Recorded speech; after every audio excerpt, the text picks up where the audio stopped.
Hello, we're back once again here at the Bett Show 2026. This time we have Robyn Howard with us. So Robyn is from Tech She Can. How are you, Robyn? You all right? I'm good, thank you. How are you? Yes, very good, thank you. Thanks so much for joining us and thanks for your time.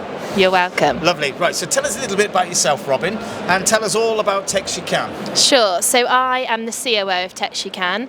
Tech She Can was born from an idea that we need to get more women and girls into technology.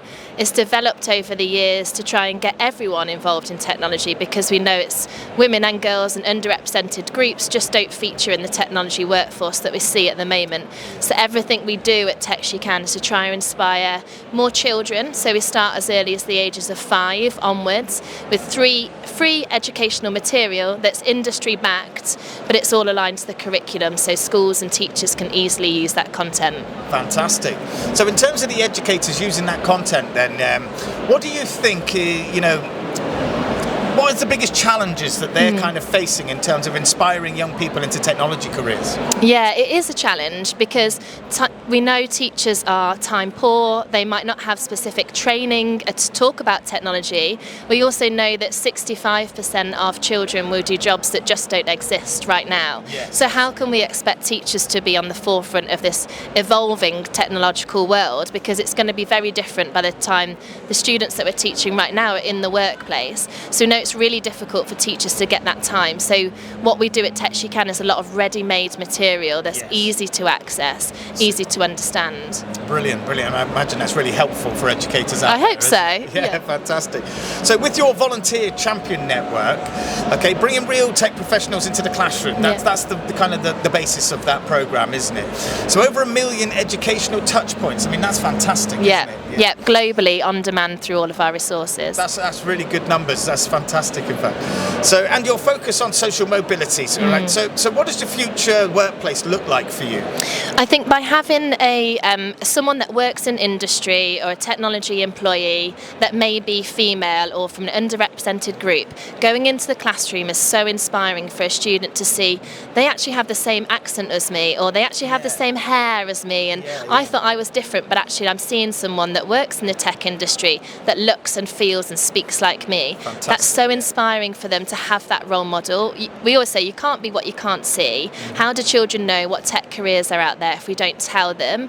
By having the workplace, having employees into the classroom to give them that experience and say, look, I was from maybe the same school that you were, and I've made my way here. Fantastic. We hope in time, over years, because this is a long game that we're playing, is that the children that we're inspiring now do end up in the technology workforce, so that the technology workforce becomes more representative of the diverse world that we live in. Absolutely. So that it can create technology that's fit for purpose. Yeah, absolutely, absolutely. So you know that technology offers all these kind of incredible opportunities out there. So what's one problem in that kind of education space that you think technology hasn't really solved yet?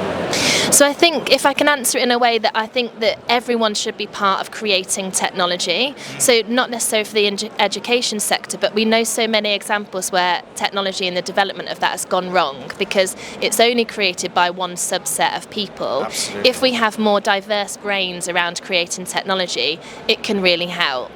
So I hope that answers your question. Yeah, absolutely, absolutely.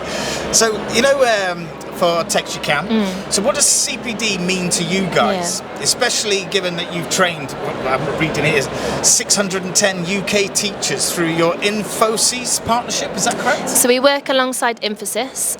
Sorry, they're an organisation that's very passionate about teacher training, and and that's why we work with them, because it's a shared alignment on if we reach one teacher to educate them on the future tech workforce and tech careers. By reaching one teacher, we could possibly reach 30 plus students. So the reach for us is what we're focused on as a charity, is how do we inspire more children into technology careers? A way to do that is through teachers. If we inspire the teachers, we inspire their students. So CPD is hugely important for us, and we're so pleased to be working with CPD Group at the moment. Fantastic, glad to hear it. So talking about, you know, those teachers inspiring the next generation, why do you think CPD is so important for those educators to take part in? I think because it gives them the knowledge to map it back to the industry. So as I said before, when teachers are teaching students that we don't know what world we're preparing them for, but through these CPD experiences we can start to educate more teachers around what it's like to work in industry and how do the skills that we're building for these children right now map into a future career for them. How do they map it to things? Like, we know the concept of AI is so abstract, we can't see it, it's really hard to explain. Absolutely. But we do a lot of things that are very tangible, so that it's hands-on with technology, so that it can relate the things that they're talking about to something that's physical and something that's part of their everyday world. So it's real-world problems, real-world environments. Fantastic, yeah. So in your opinion then, what makes professional development truly effective? I think it's got to be made with the teacher in mind, with the user in mind. It's got to be very easy to access.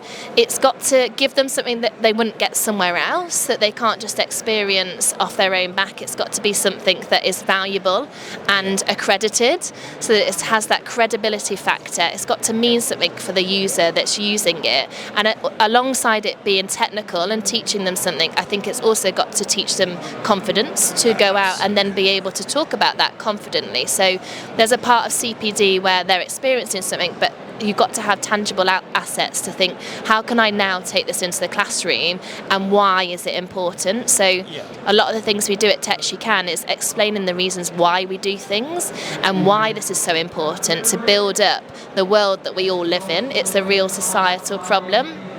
Absolutely. So what do you think the position of accreditation is in professional development in your space? For us at Tech She Can, it's so important that we have that accreditation. It gives us credibility for what we're doing. It means that it may be looked at from teachers in a better light to say, I physically get something by going on this course. I am now accredited, and I feel more confident because I've got that accreditation to say I have been trained in this. So it's hugely important for us at Tech She Can. I'm glad to hear it. Super. Well, Robyn, thank you very much for joining us. That was short and sweet. You're welcome. Okay, so everybody, this is Robyn from Tech She Can. Please go and visit their website and look at all of the inspirational journeys that these guys have been taking educators through to help young people and inspire them into the tech space for their careers in the future. All right, thank you very much, Robyn. Thank you for having me. Thank you. Bye-bye. All right, bye-bye.